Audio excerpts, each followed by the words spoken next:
Is the GOAT debate now over? Is Jon Jones it? He went after it in that first 3 seconds. First 10 seconds. Sports, we saw an old man get beat up, and then we saw Jon Jones beat up an old man a day later.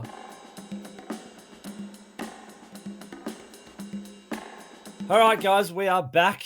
I'm back from holiday. Merch, you're back from New Orleans after going over to watch the Saints break their streak. But we had an odd weekend of combat sports. We saw an old man get beat up.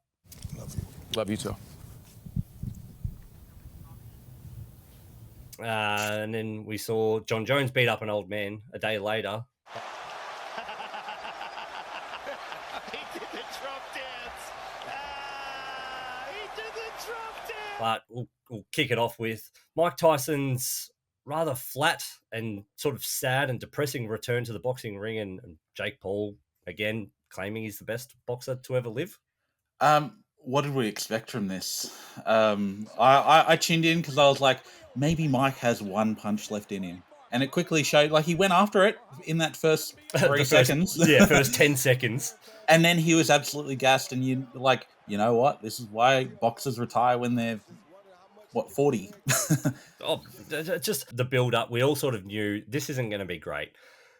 As soon as I saw Mike walk to the ring and then enter the ring, he looked every bit 58. Mm-hmm. And just before the first bell even rang, I just went, this is a horrible sight to be watching. It was depressing. Obviously, we all sat through it, but it was no good at all.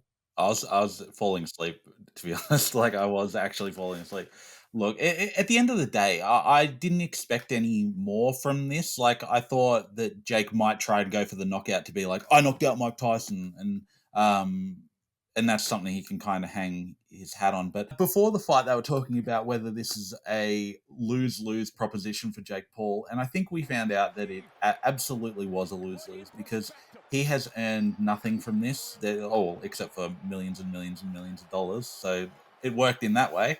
But in terms of his boxing career, this has done absolutely nothing for him. Do you want to see him fight again? Do you care who he fights? Like, he now needs to fight a name. Well, and that's the thing, that this sideshow that he's been, his whole career has been, was always going to reach a point where it was like, what the are we doing here? Like, you can't keep it. Like, Anderson Silva, unbelievable, arguably UFC GOAT, but he fought him 5 years after he hung up the gloves. Like, it's just, it was always going to reach a point where it just, you can't keep doing it. And not only did we go past that point on Saturday, it just absolutely blew past it. Unless he fights an actual named boxer and moves into serious boxing, he should now just absolutely walk away. He won't, though, because he makes too much money, and this is the thing. We say, like, oh, it's jumped the shark finally, but it hasn't, because we'll watch the next one as well. We'll watch it just hoping to see he gets knocked out. That's all we want.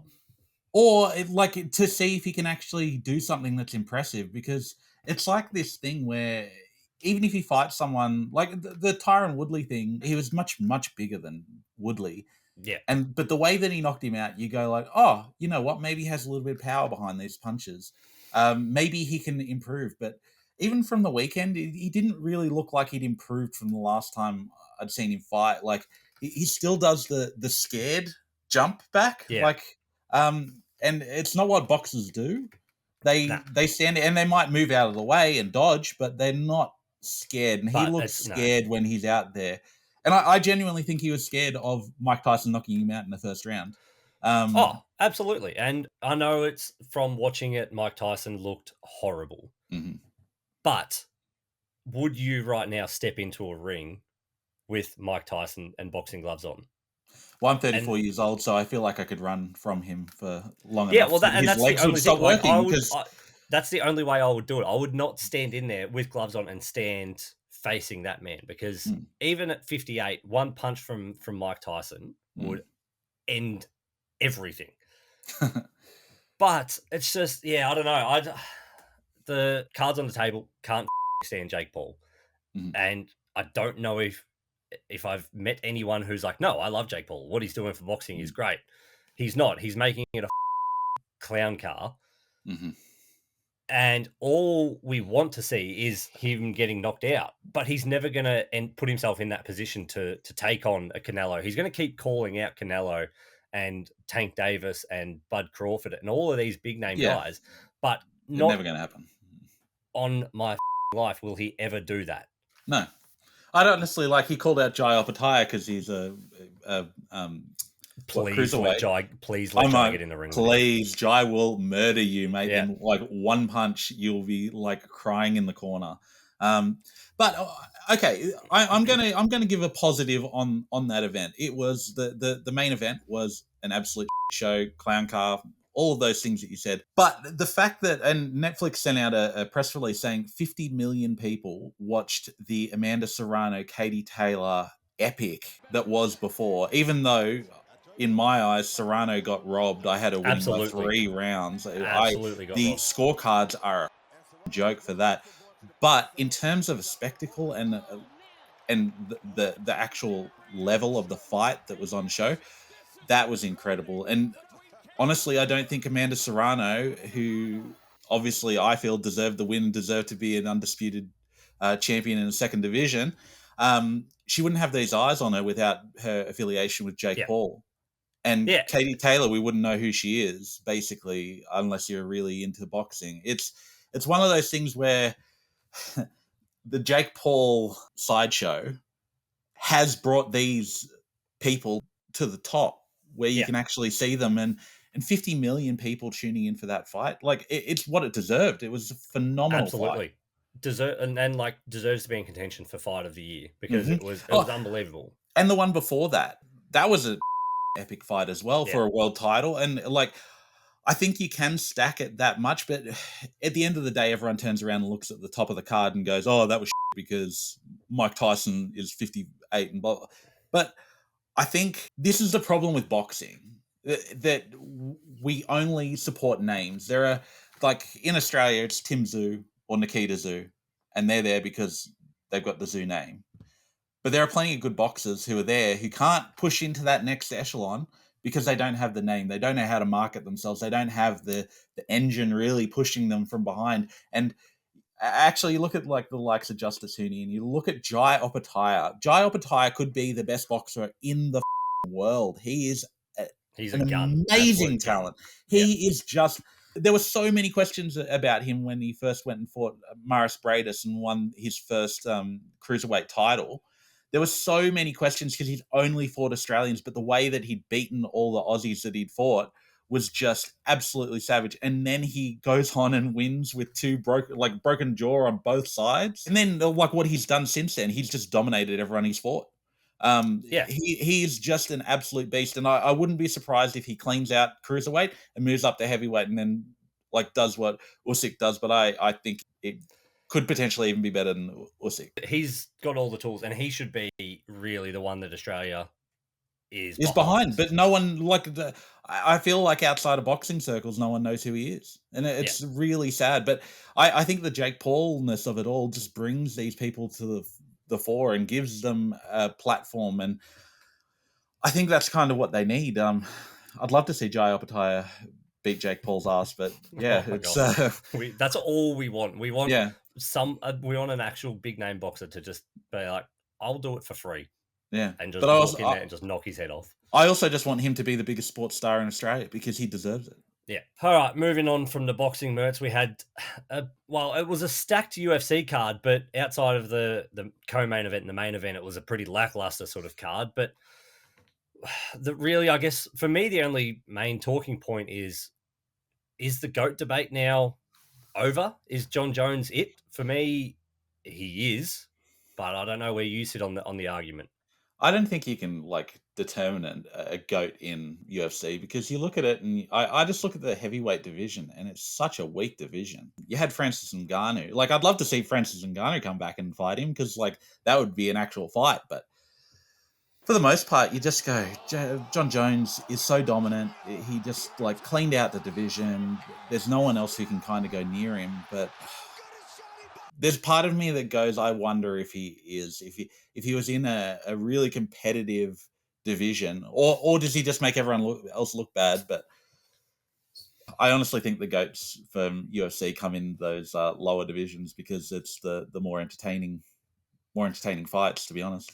Definitely more entertaining in the lower ones, but I still think what he does is, I know that Stipe's 42 and hasn't fought for sort of 3 years before the weekend, but he was arguably the heavyweight goat of the UFC and considered one of the greatest heavyweights to ever fight in the UFC.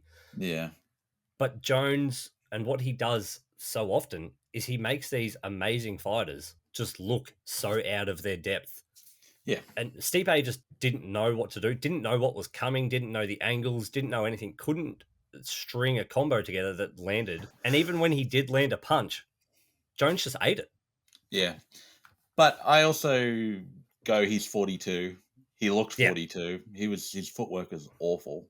Yeah. I think I like a goat who fights a lot, who goes and fights every person that they possibly can, who isn't just sitting on their hands forever, just waiting, like holding the belt, doing nothing. Like, so are you?